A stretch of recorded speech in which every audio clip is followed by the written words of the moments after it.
Good morning everyone. Rakesh Kapuria government girls college के YouTube channel पर आप सबका स्वागत करता हूं। हम भारत का अपोहा तंत्र पढ़ रहे थे और भारत के अपोहा तंत्र को हमने दो भागों में बांटा था। एक हिमालय अपोहा तंत्र और दूसरा प्रायद्वीपीय अपोहा तंत्र।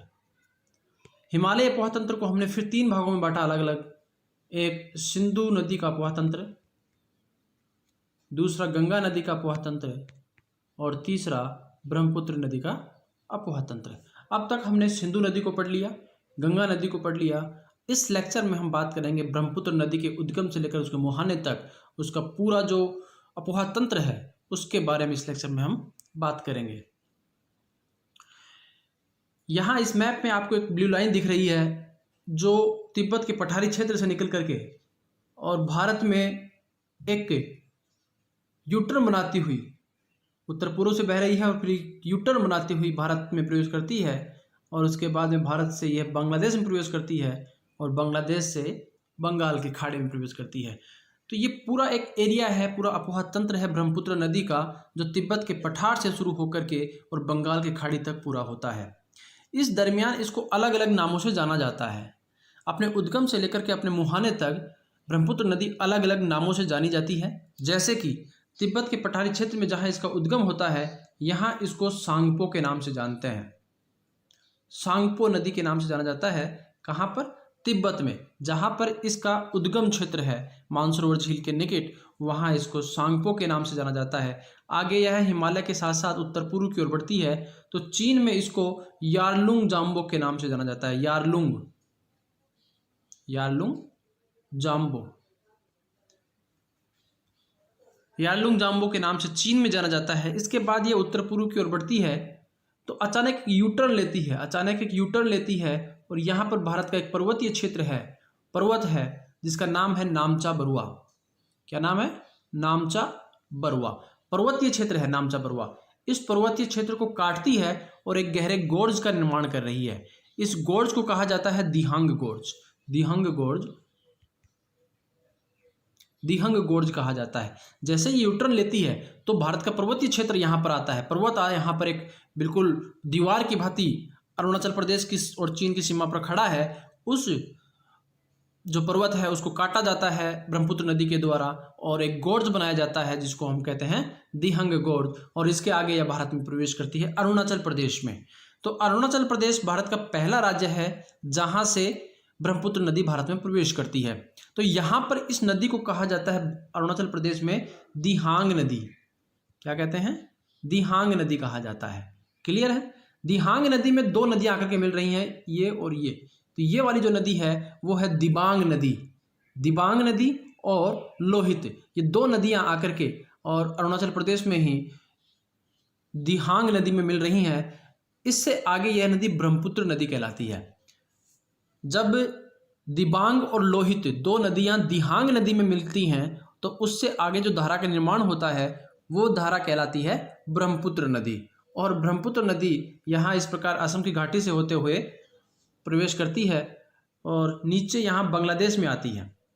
जैसे ये बांग्लादेश में प्रवेश करती है तो इसको कहा जाता है बांग्लादेश में जमुना। क्या कहते हैं? जमुना। बांग्लादेश में कहा जाता है जमुना नदी। जैसे ही बांग्लादेश में भारत से बांग्लादेश की सीमा में प्रवेश करती है तो यहाँ इसको जमुना नदी कहा जाता है। इसके बाद में बांग्लादेश में प्रवेश करने के साथ साथ यहाँ इसको जमुना कह रहे हैं।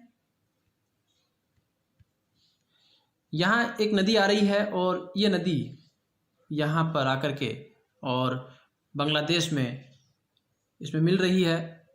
यहाँ इसको कहा जाता है पद्मा, यानी कि गंगा नदी और ब्रह्मपुत्र नदी या जमुना नदी हम यहाँ कहें कि बांग्लादेश में उसको जमुना नदी कहा जाता है चूँकि। तो गंगा नदी और जमुना नदी दोनों जब मिलती हैं तो वो पद्मा कहलाती हैं। क्लियर है?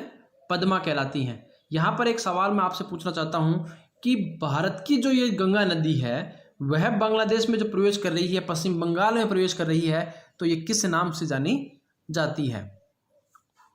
कमेंट बॉक्स में आप इसका आंसर लिखेंगे। यहाँ इसके आगे पद्मा से आगे यह नदी आगे बढ़ती है तो उत्तर पूर्व से एक नदी आती है और इसे मिलती है जिसका नाम है, इस जो नदी यहाँ पर आ रही है इस नदी का नाम है बराक नदी। और बराक नदी जब पद्मा में मिलती है तो ये मेघना के नाम से जानी जाती है, मेघना के नाम से जानी जाती है। क्लियर है? तो ये नाम है और मेघना के नाम से ही जो है वह बंगाल की खाड़ी में गिरती है। तो ये नाम है, आप इन नामों को इस प्रकार से याद रखें कि पहले जहां से शुरू होती है उसको सांगपो कहते हैं, चीन में इसको यारलुंग कहते हैं, यारलुंग जाम्बो कहते हैं। भारत में नामचा बरवा को काटती है, गोर्ज का निर्माण करती है। उस गोर्ज का निर्माण आप याद रखेंगे, गोर्ज है दिहंग गोर्ज, दिहंग गोर्ज। और अरुणाचल प्रदेश भारत का पहला राज्य है जहां से ब्रह्मपुत्र नदी भारत में प्रवेश करती है। तो यहां पर अरुणाचल प्रदेश में इसको कहा जाता है दिहांग नदी, दिहांग नदी। फिर जब दिबांग और लोहित दिहांग में मिलती हैं तो एक नई नदी का निर्माण हो रहा है, ये नया नाम यहां पर मिल रहा है इसको, उसको कहते हैं ब्रह्मपुत्र। क्लियर है? इसके बाद असम की घाटी से बहते हुए यह नदी बांग्लादेश में प्रवेश करती है, तो जहां इसको कहा जाता है जमुना। जमुना से आगे इसको गंगा नदी मिलती है, इसमें यहां इसको कहा जाता है पद्मा। और पद्मा से आगे बराक नदी आकर के मिलती है उत्तर पूर्व से, और इसके आगे कहा जाता है इसको मेघना, मेघना नदी कहा जाता है। और मेघना के नाम से ही यह बंगाल की खाड़ी में गिरती है। ब्रह्मपुत्र नदी हिमालय के उत्तर में तिब्बत के पठार पर मानसरोवर झील के निकट से निकलती है, जहां इसे सांगपो के नाम से जाना जाता है, जहां इसे सांगपो के नाम से जाना जाता है। क्लियर है? इसके बाद हिमालय के साथ साथ पूर्व की ओर चीन में यारलुंग जाम्बो, चीन में यारलुंग जाम्बो के नाम से बहते हुए नामचा बरवा के समीप यूटर्न लेकर अरुणाचल प्रदेश में प्रवेश करती है। तो पहला राज्य कौन सा है? अरुणाचल प्रदेश। नामचा बरवा को काटती है, किस नाम से आती है चीन में? यारलुंग जाम्बो के नाम से आती है। क्लियर है? अरुणाचल प्रदेश में ब्रह्मपुत्र नदी नामचा बरवा को काटकर एक गहरे गोर्ज का निर्माण करती है, जिसे दिहंग गोर्ज के नाम से जाना जाता है, दिहंग गोर्ज के नाम से जाना जाता है। क्लियर? इसके बाद ब्रह्मपुत्र नदी जब यूटर्न लेकर अरुणाचल प्रदेश प्रवेश करती है तो इसको जाना जाता है दिहांग के नाम से, दिहांग के नाम से अरुणाचल प्रदेश में इसको जाना जाता है। अरुणाचल प्रदेश में दिहांग के बाएं तट पर, याद रखेंगे, दिहांग के बाएं तट पर दो नदियां आकर के मिलती हैं जिनका नाम है दिबांग नदी और लोहित नदी, दिबांग और लोहित नदी। एक यूटर्न लेकर के ब्रह्मपुत्र नदी इस प्रकार से भारत में प्रवेश कर रही है, जिसको हम कहते हैं दिहांग नदी। यहां से इस प्रकार से दो नदियां आकर के मिल रही हैं, एक का नाम है दिबांग, ठीक है, ये वाला दिबांग हो गया और ये लोहित नदी हो गई। तो दो नदियां अरुणाचल प्रदेश में आकर के मिल रही हैं, दिबांग नदी और लोहित नदी, जो कि बाएं तट से आकर के मिल रही हैं। अरुणाचल प्रदेश में दिबांग और लोहित से मिलकर के आगे ब्रह्मपुत्र के नाम से असम घाटी में प्रवेश करती है, जो कि एक समतल मैदानी क्षेत्र है, जो कि एक समतल मैदानी क्षेत्र है। तो दिबांग और लोहित जब मिलती हैं तो उसके आगे जो एक धारा के रूप में बह रही है उसको हम क्या कहते हैं? ब्रह्मपुत्र के नाम से जानते हैं। और ये ब्रह्मपुत्र नदी जो है वो असम वैली से होकर के बहती है। असम वैली एक समतल मैदानी क्षेत्र है। असम में सदिया से धुबरी तक, असम में सदिया से धुबरी तक ब्रह्मपुत्र नदी पूर्व से पश्चिम की ओर एक रैंप घाटी में होकर के बहती है, एक रैंप घाटी में होकर के बहती है। रैंप घाटी क्या होती है? एक ऐसी घाटी जिसके एक तरफ पर्वत हो और दूसरी तरफ पठार हो और बीच में कोई वैली हो, तो उसको हम रैंप घाटी कहते हैं, उसको हम रैंप घाटी कहते हैं। यह एक विवर्तनिक की घटना के परिणाम स्वरूप बनी हुई घाटी होती है, विवर्तनिक के कारणों से बनी हुई एक घाटी होती है। इस रैंप घाटी के उत्तर में हिमालय है और दक्षिण में शिलोंग का पठार है, दक्षिण में शिलोंग का पठार है।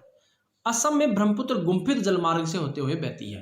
असम की जो वैली है, जो कि उसका वो एक समतल मैदानी क्षेत्र है, तो वहां पर ब्रह्मपुत्र नदी एक गुम्फित जलमार्ग बनाती है। गुम्फित जलमार्ग क्या होता है? जब नदी एक समतल मैदानी क्षेत्र से बहती है तो वहां पर ढाल बहुत कम होता है और साथ ही साथ मलबे की मात्रा चूंकि वहां अधिक होती है, तो नदी जो एक सीधी बह रही थी वो अनेक प्रकार की धाराओं में बहती है, अनेक प्रकार की धाराओं में होकर के बहती है। और इन धाराओं के बीच बीच में मलबे का निक्षेपण करती जाती है और बीच बीच में मलबे का निक्षेपण करती जाती है। तो इस प्रकार के जलमार्ग का जब निर्माण होता है तो उसको कहते हैं हम गुम्फित जलमार्ग कहा जाता है। क्लियर है?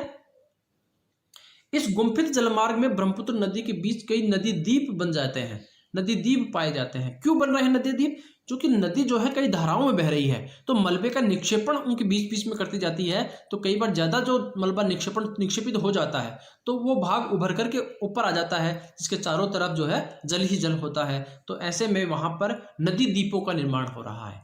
ऐसा ही एक नदी द्वीप है ब्रह्मपुत्र नदी में, असम की घाटी में, जो विश्व का सबसे बड़ा नदी द्वीप है और उसका नाम है मांजुली द्वीप।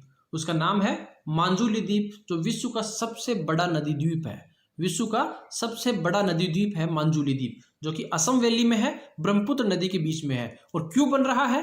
क्योंकि ब्रह्मपुत्र नदी असम घाटी में ढाल कम होने के कारण गुम्फित जलमार्ग का निर्माण करती है, और गुम्फित जलमार्ग के बीच बीच में अनेक प्रकार के टापू बन जाते हैं। टापू कह सकते हैं हम इसको, छोटा द्वीप बन जाता है, जिसको हम नदी द्वीप कह रहे हैं। असम सरकार ने इस मांजुली द्वीप को एक रिकग्निशन प्रदान करी है, एक पहचान प्रदान करी है, और इसको एक नदी जिला घोषित किया है।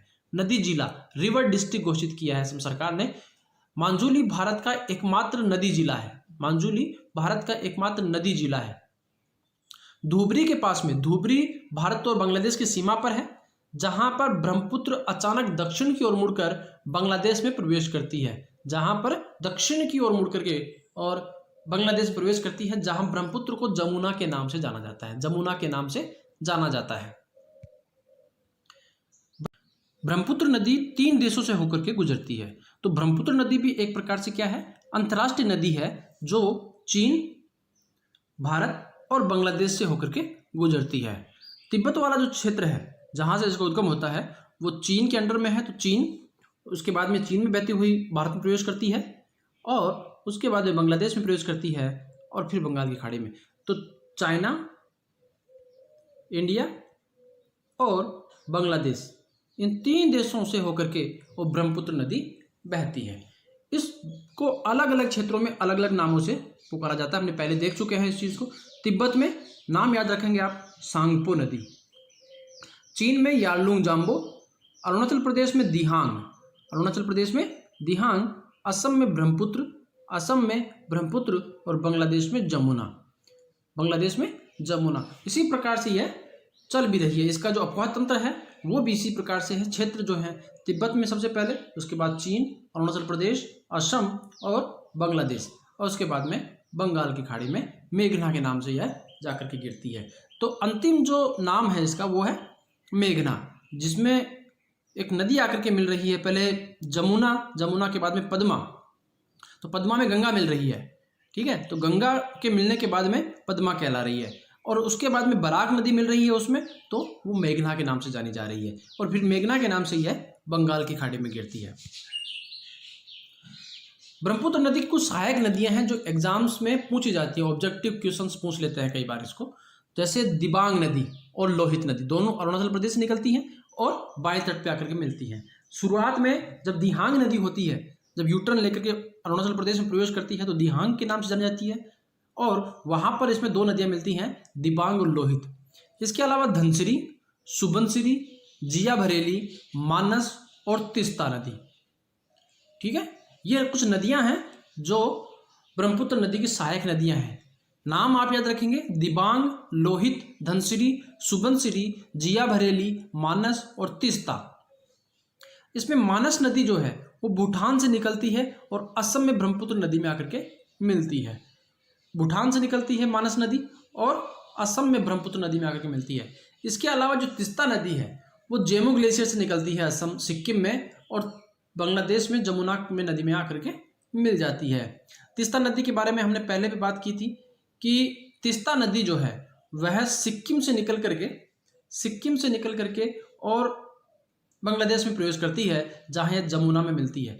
इसके बारे में कहा जाता है कि पहले इसका जो बहाव क्षेत्र था वह गंगा नदी की सहायक नदी हुआ करती थी, और इसका जो मुड़ाव था वो पश्चिम की ओर था, इस प्रकार से मुड़ रही थी, और पश्चिम बंगाल वाला जो क्षेत्र है वहाँ पर आकर के यह गंगा नदी में मिलती थी। लेकिन बाद में अत्यधिक बाढ़ के कारण यहाँ पर एक बहुत ज़्यादा मलबा जमा हो गया, जिसके कारण ये क्षेत्र ऊपर उठ गया। तो नदी ने अपना जो बहाव क्षेत्र था वो परिवर्तित कर लिया, अपनी दिशा परिवर्तित कर ली, और अब नदी जो है पूर्व की ओर बहने लग गई, जहाँ पर आकर के बांग्लादेश में यह ब्रह्मपुत्र नदी की सहायक नदी बनती है। तो तिस्ता नदी वर्तमान में ब्रह्मपुत्र नदी की सहायक नदी है, इसको आप याद रखेंगे। धन्यवाद आप सबका। मुझे उम्मीद है कि लेक्चर आपको बहुत पसंद आया होगा। Thank you once again.